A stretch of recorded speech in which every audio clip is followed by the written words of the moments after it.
ગુરુ બ્રહ્મા ગુરુર વિષ્ણુ ગુરુર દેવો મહેશ્વર ગુરુ સાક્ષાત પરમ બ્રહ્મ તસ્મે શ્રી ગુરુવે નમઃ. આ શ્લોકથી આજની શરૂઆત એટલા માટે કરી રહી છું કે જે ભારતીય સંસ્કૃતિમાં ગુરુ એટલે કે શિક્ષકને બ્રહ્મા અને વિષ્ણુનો દરજ્જો આપવામાં આવ્યો છે, એ ભારતીય સંસ્કૃતિમાં જ્યારે શિક્ષકને ઢોર માર મારવામાં આવે ત્યારે કેવા દ્રશ્યો સર્જાયા હશે. નમસ્કાર, આપનું સ્વાગત છે BS9 ટીવી ન્યૂઝ ઉપર અને હું છું આપની સાથે કાજલ સુબા. ઉનાથી એક વિડીયો વાયરલ થયો છે અને એ વિડીયોમાં રમાબેન નામના શિક્ષિકાને ક્લાસરૂમમાં ઘૂસી અને ગામની સ્થાનિક મહિલાઓ ઢોર માર મારે છે. આ વિડીયો સીસીટીવી કેમેરામાં પણ કેદ થાય છે અને કારણ એવું બતાવવામાં આવે છે કે રમાબેન નામના આ શિક્ષિકા વિદ્યાર્થીઓને એવું કહેતા હતા કે જો તમે આ નહીં કરો, પેલું નહીં કરો તો હું તમને નાપાસ કરીશ. અને વિદ્યાર્થીઓ ઘરે જઈ અને એમના ઘરનાઓને આ ફરિયાદ કરે છે અને ઘરની મહિલાઓ આવી અને આ શિક્ષિકાને ક્લાસરૂમમાં ઘૂસી અને ઢોર માર મારે છે. ત્યારબાદ રમાબેન કહે છે કે મારા ભણાવેલા અનેક વિદ્યાર્થીઓ જે છે તે આજે કેટલાય ટીચર છે, કેટલાય ડોક્ટર છે, કેટલાય કોન્સ્ટેબલ છે. મેં ભણાવવામાં કોઈ કસર નથી રાખી, મારો વાંક શું છે મને એ જણાવવામાં આવે. રમાબેન કેટલાક આક્ષેપો કરે છે અને ત્યાંના સ્થાનિક લોકો અને ત્યાંના સ્થાનિક મહિલા સરપંચ પણ પોતાનું મંતવ્ય રજૂ કરે છે.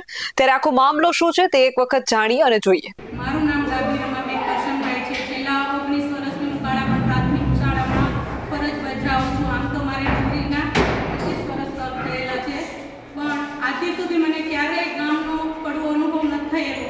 બાળકોએ, ગામજનોએ મને લાડ પ્રેમ આપેલો છે, પણ છેલ્લા 6 મહિનાથી જે જગ્યાઓની થોડીક ફેલી રહેતી, તો સામાજિક વિજ્ઞાનની જગ્યા ખાલી કરાવવા માટે સરપંચશ્રી અવારનવાર, જે સરપંચના પ્રતિનિધિ છે, એ મને અહીંથી સ્કૂલ ખાલી કરીને જતું રહેવા માટે કહે છે. વારંવાર એટલે અરજી મેં 2-3 ટીપીઓ સાહેબને મોકલેલી છે અને એક બેન છે ને ઓપી થઈ રહ્યા છે. એ મને કનકગઢ કરે સનોબરબેન દલ, એ હિન્દુ મુસ્લિમ કાસ્ટિંગની ધમકી આપે છે વારંવાર. અને ભૂમિકાબેન દલ છે, એ પોતાની જગ્યા સેફ કરવા માટે 6 મહિના પૂરતી રમાબેનને ખસેડવા માટે વારંવાર એમના 2-3 સ્ટુડન્ટ છે એમને તૈયાર કરે છે અને મારા વિરુદ્ધ એમના વાલીઓને બોલાવે ને કે રમાબેને ભણાવ્યું નથી, રમાબેને આમ નથી કર્યું, રમાબેને પૂરી દીધી છે, એવું બધું બોલે છે. પણ જો હું પેપર બતાવવા તૈયાર છું, એ 2 છોકરીઓ એટલી હોશિયાર છે કે એને 75 જેટલા ગુણ છે. આજે મેં ક્યારેય સાહેબ બાળકો પ્રત્યે આવું વલણ કેળવ્યું નથી. મારી એક સ્ટુડન્ટ છે જે પ્રતીક્ષા વાજા, એ અત્યારે MBBS નો અભ્યાસ કરી રહી છે. બીજા અન્ય સ્ટુડન્ટ જે BSc નર્સિંગમાં અભ્યાસ કરે છે, પોલીસ કોન્સ્ટેબલમાં છે. ઘણા 8 થી 10 મારા સ્ટુડન્ટને બોલાવવામાં આવે ને મારું વર્તન જો એમને ખરાબ લાગતું હોય તો એ બાળકો પાસેથી રિવ્યૂ લેવામાં આવે. આજે જે 5મા ધોરણમાં જે અભ્યાસ બાળકો કરી રહ્યા છે, એના માતા પિતા પણ મારી પાસે અભ્યાસ કરી રહ્યા છે. મને ગામ પ્રત્યેથી ક્યારેય ખરાબ વલણ નથી સર મળેલું.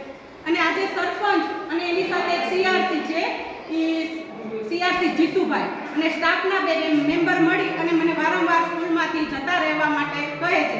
એ સિવાય મને ફોન પણ આવેલા કે તમારે સામાજિકની જગ્યા ખાલી કરવાની છે, અરસપરસ માટે કોકને મહેશભાઈએ તૈયાર કર્યા છે, એને લાવવાની છે. મને અરસપરસ વિશે ખ્યાલ નથી, પણ મારો જે અધિકાર છે, જો કોઈ પણ વ્યક્તિ 19 વર્ષના આટલા બધી લાંબા અહીંયા હું નોકરી કરતી હશે તો સાહેબ બાળકોનો કંઈક પ્રેમ પણ હશે, જે આપણે લાગણી પ્રેમ મળે ત્યાં આપણે આવીએ. તો જો આવી ઉતારવામાં મને આવી હોત તો હું ક્યારેય આ ગામમાં રહેવાય રાજી ન, પ્રેમથી હું જતી રહી. પરંતુ મહેશભાઈ વારંવાર પ્રતિનિધિ તરીકે મને મારી સાથે ખરાબ વર્તન કરે છે. જો 8 તારીખે મારી જ્યારે એક ઓફિસમાં ઘટના બની હતી, એમાં CRC સાથે હતા, એક કોઈક વેરાવળથી પણ એક ભાઈ આવેલા હતા અને સ્ટાફમાં સાથે રાખીને કે મારું વર્તન કેવું છે, હું કેવી છું, તમને હું સારી રીતે ઓળખું છું, અહીંથી નહીં જાઓ તો અમે તમને જોઈ લેશું, એવી ધમકી પણ આપે છે વારંવાર. ઘણીવાર તો હું કંટાળી ગઈ, મારા બાળકોને ઘરે જઈને કહું છું કે બેટા આનું શું કરું, તો મારી છોકરી છે BSc નર્સિંગ કમ્પ્લીટ કરેલું, ભાઈ એન્જિનિયરિંગ છે, તો કે મમ્મી આટલું જોઈને શા માટે સહન કરવાની, તારી ઈચ્છા હોય ત્યારે તારે બદલી કરીને જવાનું છે એમ. કે એ લોકોથી ડરીને તું જતી રહીશ. તો અત્યારે આ ઘટના બની મારી હારે 10:30-11:15 આસપાસ.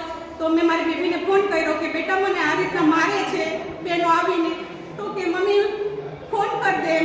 કોના દ્વારા મારવામાં આવ્યો હતો? માર મને મજીઠિયા મનીષાબેન મહેશ સરપંચની છે અને બીજા એમની સાથે જે બહેનો છે એને હું આટલું બધી નામ સાથે નથી ઓળખતી, પણ આજે વર્ગમાં વિડીયો ક્લિપ છે એમાં એ 5 બહેનો છે. હું સરપંચશ્રીને ઓળખું છું. આ સિવાય તમારી ઉપર આક્ષેપ છે કે તમે વિદ્યાર્થીઓને માર મારો છો, વિદ્યાર્થીઓએ નહીં સર, સ્વીકાર્યું છે. સીસીટીવી કેમેરા છે, બાકી કોઈ પણ વિદ્યાર્થીને તમારે પૂછી લેવાની. મેં આજની સુધી કોઈ પણ સ્ટુડન્ટને જો માર માર્યો હશે તો સીસીટીવીમાં હશે, ભૂતપૂર્વ વિદ્યાર્થીને પૂછી લેવાની છૂટ, અને મારા હાલમાં જે અભ્યાસ કરી રહ્યા છે એ બાળકોને પણ તમે પ્રેમથી પૂછી શકો છો. આ અંગે તમે બીજા કોઈ અધિકારીઓને રજૂઆતો કરેલી છે? આ રજૂઆત મેં ટીપીઓ સાહેબને, પે સેન્ટર સાહેબને, ત્યાં અમારા આચાર્ય છે એની સાથે વાત કરી તો એ મને 3-4 દિવસથી જીઆર નંબર નાખી નહોતા દેતા, એટલે લેટ થઈ છે અરજી પહોંચતા કદાચ. પણ મેં ટીપીઓ સાહેબને તો ફોન વોટ્સએપ દ્વારા અને રૂબરૂ જઈને અપાવી છે. ક્યાં તારીખે અપાવી છે? 9 તારીખે હું ગઈ હતી રજા મૂકીને સ્કૂલે. વિદ્યાર્થીને આપણે ધારાસભ્ય પાસે પણ ગઈ હતી. શાળાના ઓરડામાં એક વિદ્યાર્થીને પૂરી દેવામાં આવ્યો તો શું કહેશો? એટલે એ મેં નથી પૂર્યું સાહેબ, એ તો મારું રૂટીન હોય એ પ્રમાણે હું મધ્યાહનમાંથી જાઉં છું, અને સીસીટીવી કેમેરા ફૂટેજ છે એમાં જો મેં કદાચ પૂર્યું હોય કે મારું કોઈ નામ આવે છે તો એ જોઈ લેવાની છૂટ છે. અને સીસીટીવીનો આરોપ પણ મારી ઉપર નખાવવામાં આવે છે. સીઆરસીએમ કહે છે કે રમાબેન પ્રિન્સિપાલ બનવું છે એટલે રમાબેને સીસીટીવી કેમેરા નખાવ્યા છે, એનો આરોપ પણ આગલી અરજીઓમાં છે, એનો આરોપ મારી પર લગાડવામાં આવે. અને સીસીટીવી કેમેરા મેં બાળકોના હિત માટે, ટીચરોના હિત માટે, આજનો જે યુગ છે એમાં કોઈને પહોંચી શકાતું નથી સર, એટલે મેં નખાવેલા છે. હા, એમાં મારો હાથ હતો, પણ જ્યારે જૂના પ્રિન્સિપાલ હતા વસંતભાઈ, એણે પૂછ્યું હતું કે બેન આપણે નખાવીશું ગ્રાન્ટમાંથી, તો મેં એને આ વિશે સારો રિવ્યૂ આપેલો છે.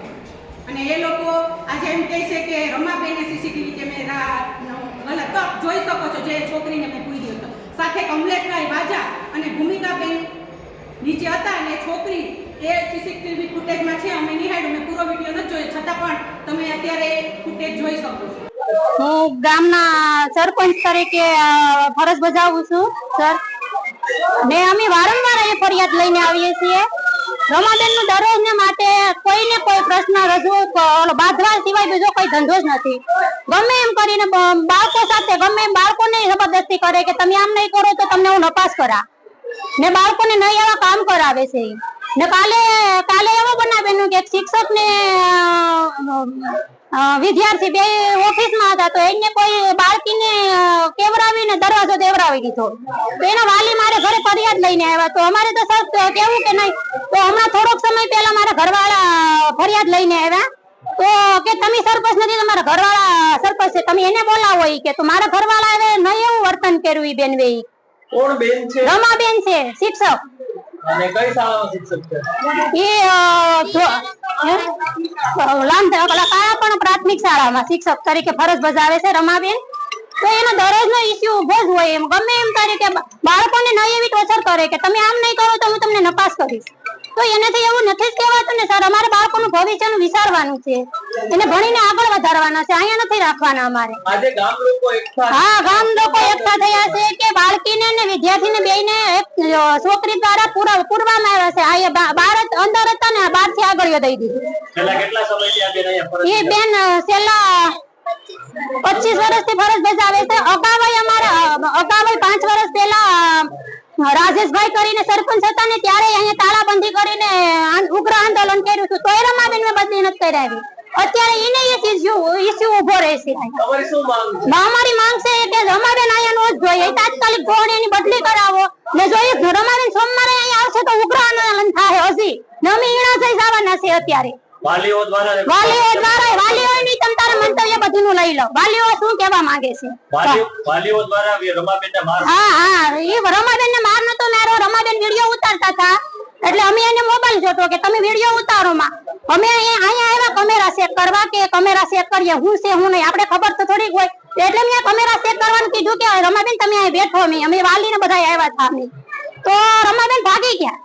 અમે કે બેન તમે અહીં બેઠો, અમે કેમેરા ચેક કરીએ, આપણે બધીને જાણવા મળે ને કે કોની આગળ દીધો છે. તો રમાબેન ગામમાં ભાગી ગયા ને પાછા આવ્યા. તો 11 વાગ્યાની રિસેસ પડવી, વિદ્યાર્થીઓને મધ્યાહન ભોજનનો સમય હતો. તો પેલા બેન આચાર્ય છે એને ફોન કર્યો કે રમાબેન કે વિદ્યાર્થીઓને અહીં મોકલાવો કે મધ્યાહન ભોજન ચાલુ છે. તો કે નહીં, મને ઓલા સાહેબે ના પાડીશ કે 11 વાગ્યા સુધી છોડતા નહીં. તો એ છતાં અમે કેટલી એક કલાકની માથે અમે ઓફિસમાં બેઠા, તો રમાબેન ફોન ન ઉપાડ્યો ને રમાબેન નો ફોન સતત ને માટે ચાલુ જ રહ્યો. હા આચાર્યને મેં અમને જાણ કરી કપિલાબેનને કામ કે અમે કપિલાબેનને કે આચાર્યને કે તમે ફોન કરો રમાબેનને કેમ વિદ્યાર્થીને નથી છોડતા તો ઉપર એ વિદ્યાર્થીઓને બહાર દઈને લાકડી લઈને બેઠા કે કોઈ વિદ્યાર્થીઓ બહાર ગયા એટલે ખબર તમારી ને વિદ્યાર્થીને તો ધમકાવવાનું ચાલુ જ રાખે છે રમાબેન કે તમે આમ નહીં કરો તો હું તમને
જેને રાજકારણ રમવું એ રમે જેને ખુરશીએ બેસવું એને બેસે રમાબેન આ ન્યાય સત્ય નથી છેલ્લા 6 મહિનાથી મને રોટલો ભાવતો નથી મારી છોકરી બીએસસી નર્સિંગ કમ્પ્લીટ છે મારો છોકરો એન્જિનિયરિંગ શું આ બાળકોને દોષ આપું અને સરપંચ મને આવીને 5 બાઈઓ લઈને મારા ચાલુ રૂમે મને અટેક કર્યો મારા વાળ ખેંચીને મને રૂમમાં મારી આ પ્રેમ છે આ તમારો પ્રેમ છે ભણાભાઈ આવીને મને 3-4 વાર કીધું કે દીકરી હું બેઠો છે મેં ફોન કરતા તો આવતા એ બધાને વાર લાગી ગઈ ત્યાં તો રમાબેનને મારી નાખ્યા હારું છે સીસીટીવી ફૂટેજ છે આ કારમાં જેટલાએ મને માર્યા એ બધાને લઈ જવામાં આવશે